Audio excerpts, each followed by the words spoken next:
Assalamualaikum warahmatullahi wabarakatuh. Selamat siang anak-anak. Gimana hari ini? Apakah semuanya sehat? Alhamdulillah sehat. Sebelum pelajaran hari ini dimulai, Bapak akan mengabsen terlebih dahulu. Prawidana hadir. Tangguh Al-Fatah hadir. Ruli Izamendra hadir. Adelia Putri hadir. Baiklah, semuanya hadir ya. Sudah tahu hari ini kita mau bahas apa? Ya, hari ini kita akan membahas matriks. Lebih tepatnya operasi matriks. Sebelum masuk ke pembahasan, Bapak ingin menanyakan sesuatu terlebih dahulu. Pernah dengar matriks? Pernah? Apa itu matriks? Ya, benar sekali. Matriks merupakan sebuah operasi untuk melakukan penyusunan bilangan secara terstruktur berdasarkan baris dan kolom. Ingat ya, baris dan kolom. Nah, contohnya seperti ini.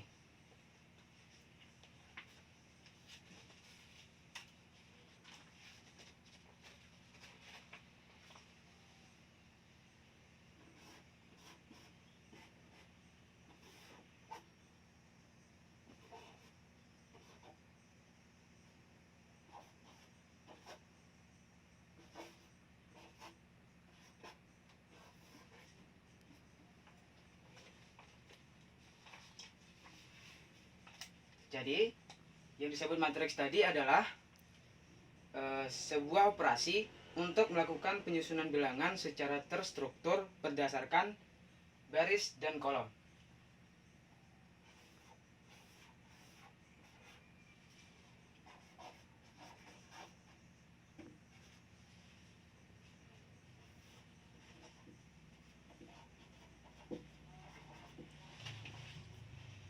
Nah, misalkan di sini Bapak punya contoh matriks A.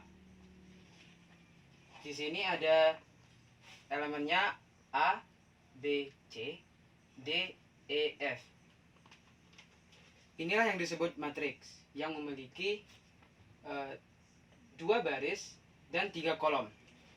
Di dalam matriks juga ada yang istilahnya ordo, yaitu dimensi dari matriks itu sendiri. Di sini, sebagaimana contoh yang telah saya berikan, matriks ini berordo 2 kali 3, yang mana maksudnya ialah matriks ini memiliki 2 baris dan 3 kolom. Terdiri dari 2 baris dan 3 kolom.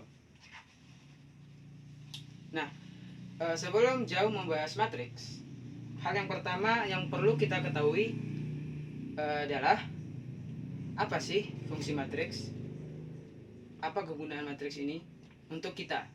Sehingga kita harus mempelajarinya. Baiklah, di sini kita akan membahas fungsi dari pengoperasian matriks tersebut. Ada beberapa fungsi dari matriks yang berguna dalam kehidupan sehari-hari. Ini termasuk kehidupan sehari-hari kita. Mulai dari hal sepele hingga yang berpengaruh besar terhadap kehidupan kita di dunia. Di antaranya, pertama, matriks banyak digunakan untuk menyelesaikan berbagai permasalahan matematika umumnya, misalnya dalam menemukan solusi masalah dalam materi persamaan linear.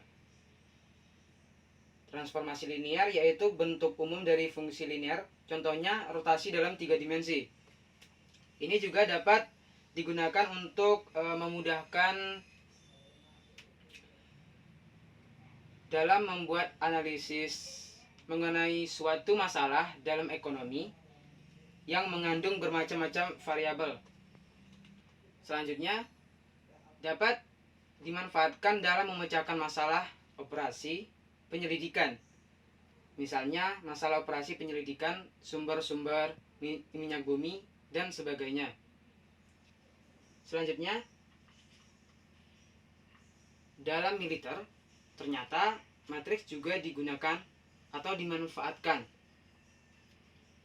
Di dalam dunia spionase dan militer, pesan-pesan yang dikirim seringkali ditulis dengan menggunakan kode-kode enkripsi atau yang sudah dirahasiakan. Nah, untuk merahasiakan kode-kode tersebut diperlukan yang namanya algoritma atau pemecahan kode-kode tersebut, baik dari plain text yang mana dapat terbaca oleh kita sebagai manusia dan akan dikonversikan ke dalam binary atau angka-angka atau apapun bentuk data yang tidak kita kenali lagi. Itu disebut dengan proses encoding dan decoding. Ya, baiklah. Itu tadi adalah merupakan manfaat-manfaat matriks yang biasa digunakan dalam kehidupan sehari-hari. Sampai di sini gimana? Tertarik belajar matriks? Ya, bagus kalau tertarik. Kalau enggak, ya harus tertarik karena ini penting bagi pengetahuan kalian di masa depan. Baiklah, kita kembali ke pelajaran matriks. Di sini sebagaimana yang sudah Bapak kasih contoh matriks. Matriks ini berordo 2x3, yang mana 2 adalah 2 baris, 3 adalah 3 kolom.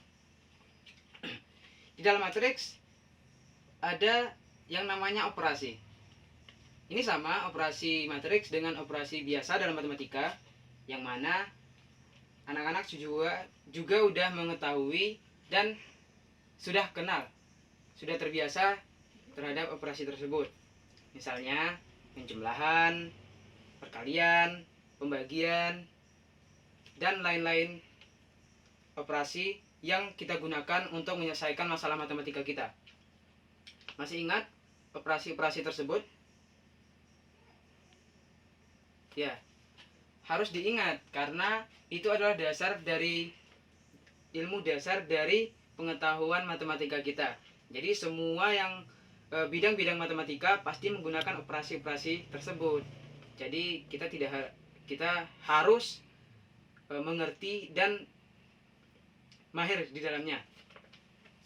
Baiklah, ada beberapa operasi matriks. Yang pertama, penjumlahan.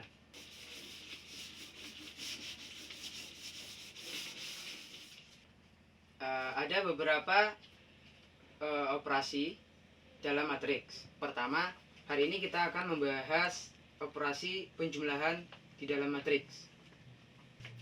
Misal,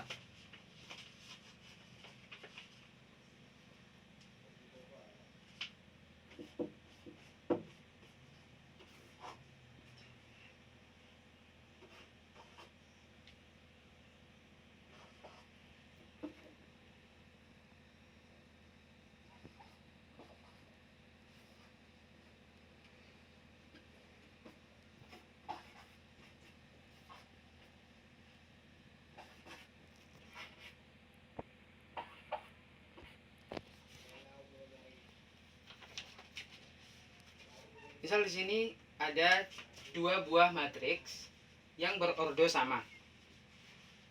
Sebelum kita mengerjakannya, kita harus mengerti dulu sifat-sifat dari operasi matriks. Untuk penjumlahan dan pengurangan, syarat agar matriks dapat dijumlahkan yaitu kedua matriks harus berordo sama. Misalkan matriks A berordo 2x3, maka lawan untuk operannya yaitu matriks yang berordo 2x3 juga. Jadi harus sama. Bisa dipahami? Baiklah. Di sini kita sudah memiliki 2 matriks yang berordo sama. Ingat, harus berordo sama. Untuk pengoperasian penjumlahannya, elemen posisi di mana baris dan kolom yang sama dijumlahkan dengan posisi yang sama dengan elemen tersebut. Maksudnya seperti ini. Untuk matriks pertama, matriks A, elemen di baris dan kolom pertama yaitu 10 harus dijumlahkan dengan elemen yang berposisi sama dengannya. Lihat contoh di sini di matriks B, elemen yang berposisi sama dengan angka 10 ini ialah angka 3, yaitu 3 ini adalah posisinya di baris pertama dan kolom pertama. Bisa dimengerti? Jadi begitu juga dengan elemen-elemen yang lain. Misalnya contoh 2 akan dijumlahkan dengan 2, 3 akan dijumlahkan dengan 3. Begitu seterusnya.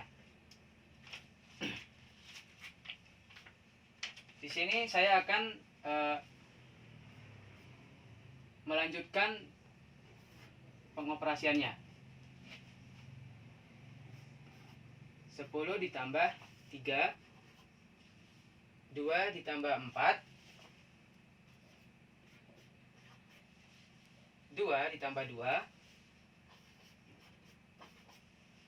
3 ditambah 1,